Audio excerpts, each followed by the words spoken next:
அஸ்ஸலாமு அலைக்கும் வரஹ்மத்துல்லாஹி வபரகாத்துஹு. இது பள்ளியில் நிர்வாகம் செய்யக்கூடிய நிர்வாகிகளுக்கு ஒரு பதிவு. அல்லாஹ்வை பயந்து கொள்ளுங்கள். அல்லாஹ் ஜல்ல சுப்ஹானஹு வ தஆலாவுடைய மாளிகை நமக்கு நிர்வாகம் செய்யக்கூடிய ஒரு பாக்கியத்தை அல்லாஹ் தந்திருக்கிறான். எத்தனையோ மக்கள் இருக்கத்தக்க அல்லாஹ் எங்களுக்கு தந்திருக்கிறான் என்றால் நாம் அதை சரிவர உலகத்திலே நிறைவேற்ற கடமைப்பட்டிருக்கிறோம் என்பதை நாம் மறந்துவிடக்கூடாது.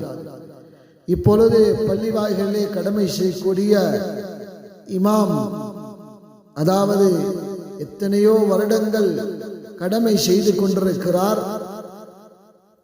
பொது நிர்வாகம் வரக்கூடிய நேரத்தில் அல்லது அதே நிர்வாகம் இருந்து கொண்டிருக்கக்கூடிய நேரத்திலே பல வருடங்கள் சேவை செய்து கொண்டிருக்கக்கூடிய இமாம், இவர்கள் மஷூரா பண்ணுகிறார்கள், நல்ல ஒரு இமாம் ஒன்றை எடுக்க வேண்டும் என்று. இவரை வைத்துக்கொண்டு பல வருடங்களாக இந்த இமாம் கஷ்டப்பட்டு சிரமப்பட்டு அந்த பள்ளி வாயிலே எத்தனையோ கஷ்டங்களுக்கு முகம் கொடுத்து இருக்கக்கூடிய அந்த இமாமை வைத்துக்கொண்டு புதிதாக ஒரு இமாம் வேண்டும் என்று அவர்கள் நினைக்கின்றார்கள். அல்லாஹ்வின் நல்லடியார்களே, அன்பு இறை நேசர்களே, நாம் அல்லாஹ்வை பயந்து கொள்ள வேண்டும். இப்படி ஒன்று நடக்கிறது, இன்னும் ஒன்று நடக்கிறது.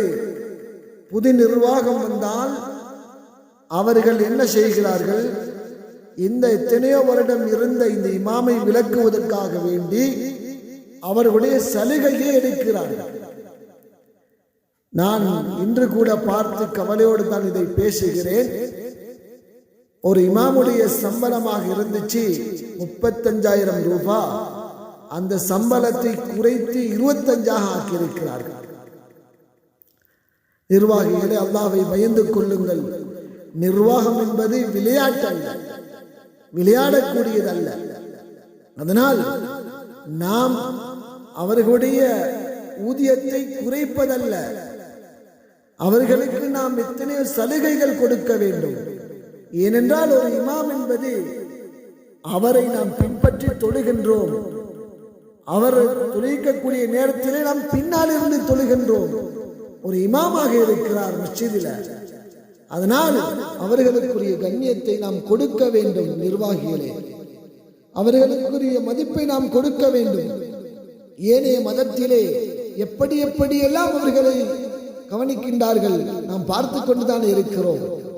அதனால் அல்லாஹ் பள்ளியை நிர்வாகம் செய்யக்கூடிய பாக்கியத்தை தந்திருக்கிறார்.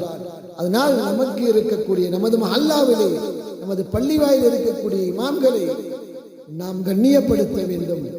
அல்லாஹ் ஜல்ல சுப்ஹானஹு வ தஆலா நமக்கு அந்த பள்ளிவாசலை பராமரிக்கக்கூடிய பாக்கியத்தை தந்திருக்கிறார் என்பதை நாம் மறந்துவிடக் கூடாது. அல்லாஹ்விடத்தில் நாம் பொறுப்பு சாட்ட வேண்டியவர்களாக இருக்கிறோம். அல்லாஹ் ஜல்ல சுப்ஹானஹு வ தஆலா நிர்வாகம் செய்ததை பற்றி அல்லாஹ் கேட்பான். அதனால் அல்லாஹ்வை பயந்து கொள்ளுங்கள். அநியாயம் செஞ்சு உலகத்தில் வாழ்ந்துடாதீங்க சகோதரர்களே. அல்லாஹ்வை பயந்து கொள்ளுங்கள். அல்லாஹ் சுவர்க்கத்தை தர எங்களுக்கு காத்து கொண்டிருக்கிறார்.